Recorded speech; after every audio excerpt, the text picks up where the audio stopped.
श्री गोपाल जी तथा श्री विष्णुदास जी अनंत सद्गुणों से युक्त, स्वभाव से परम गंभीर और हरि गुण गायक भक्तवर श्री गोपाल जी बाम्बोली ग्राम के निवासी थे। भजन भाव में शूरवीर श्री विष्णुदास जी दक्षिण दिशा में काशीर गांव के रहने वाले थे। ये दोनों संतों भक्तों को गुरु गोविंद के समान मानकर उनकी सेवा करते।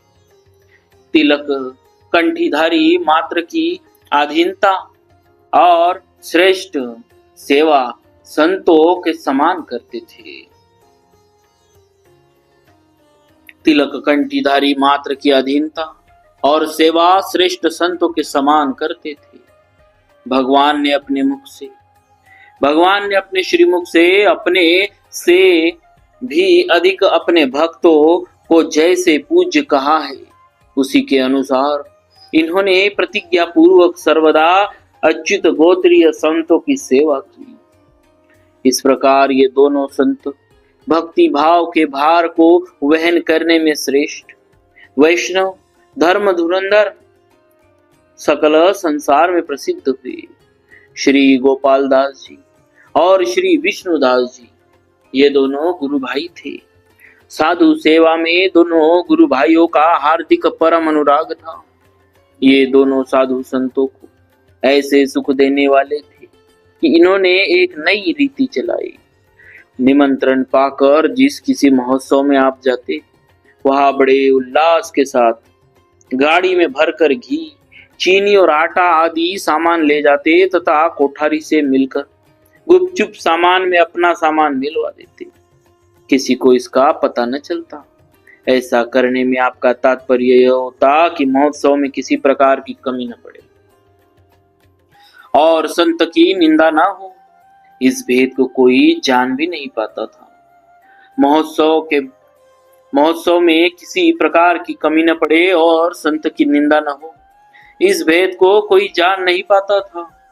महोत्सव के बाद सभी को बड़ा सुख होता था कि कोठार भंडार में किसी वस्तु की कोई कमी नहीं हुई।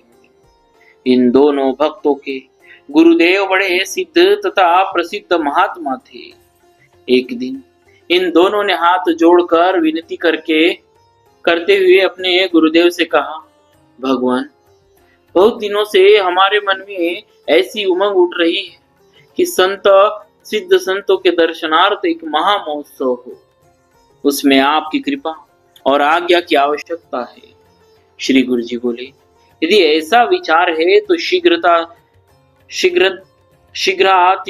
तैयारी करो। वे ऐसे सिद्ध थे कि उन्होंने वहीं से बैठे बैठे चारों ओर जल फेंका और सभी साधु संतों को न्योता दे दिया। फिर उन्होंने दोनों शिष्यों से कहा कि इस उत्सव में महात्माओं की भारी भीड़ इकट्ठी होगी, अतः उनके ठहरने के लिए कुटिया सुंदर निवास स्थान बनवाओ। उत्सव प्रारंभ होते ही चारों ओर से संत जन पधारे। दोनों गुरु भाइयों ने उनके चरणों में सिर रखकर प्रणाम और विनती की। फिर उन्हें आदर पूर्वक भोजन प्रसाद पवाया और वस्त्र भेंट कर सब प्रकार से प्रसन्न किया। इस प्रकार 5 दिनों तक संत समूह के द्वारा अखंड कथा कीर्तन होता रहा। उत्सव की समाप्ति होने पर श्री गुरुदेव ने दोनों शिष्यों को आज्ञा दी कि कल प्रातःकाल संपूर्ण संत मंडली की परिक्रमा करने जाना। वहां परमानंद स्वरूप श्री नामदेव जी के दर्शन होंगे। वे उज्जवल वस्त्र धारण किए हुए प्रसन्न मन से अकेले ही जा रहे होंगे। उनके चरणों में सिर रखकर प्रणाम करना। वे तुम्हें परम सिद्ध संत श्री कबीर जी का दर्शन करा देंगे। श्री गुरुदेव की आज्ञा पाकर प्रातःकाल होते ही दोनों गुरु भाई संतशाला की प्रदक्षिणा करने चले। पहले दिव्य शरीरधारी श्री नामदेव जी के दर्शन हुए। उमंग के साथ दोनों उनके श्री चरणों में लिपट गए। छुड़ाने से भी चरणों को नहीं छोड़ रहे थे। तब श्री नामदेव जी ने उन दोनों से कहा, जहां साधु संतों का अपमान होता है, वहां हम लोग कभी नहीं आते जाते, और जहां उनका सम्मान होता है वहां हम लोग आते जाते हैं। हमने तुम्हारी संतों में प्रीति और सेवा करने की रीति देखी, उससे हम बहुत प्रसन्न हुए। ऐसा कहकर श्री नामदेव जी ने दोनों भक्तों को गले से लगा लिया। फिर कहा, जाओ, आगे चलने पर तुम्हें श्री कबीर जी मिलेंगे। जैसे ही ये दोनों आगे चले तैसे ही इन्हें भक्तराज श्री कबीर जी के दर्शन हुए। दोनों ने चरणों में पड़कर प्रणाम किया। आंखों से आंसुओं की धारा बह रही थी।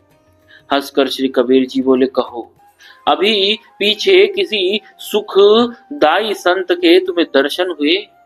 उन्होंने उत्तर दिया, हाँ महाराज, दर्शन हुए। इसके पश्चात श्री कबीर जी ने दोनों का सम्मान किया। इस प्रकार इन दोनों गुरु भाइयों पर संतों की और गुरुदेव की पूर्ण कृपा हुई। भक्तों, ऐसे थे हमारे भक्तराज श्री गोपाल दास जी तथा भक्तराज श्री विष्णुदास जी। बोलिए भक्तराज श्री गोपाल दास जी महाराज की जय। भक्तराज श्री विष्णुदास जी महाराज की जय।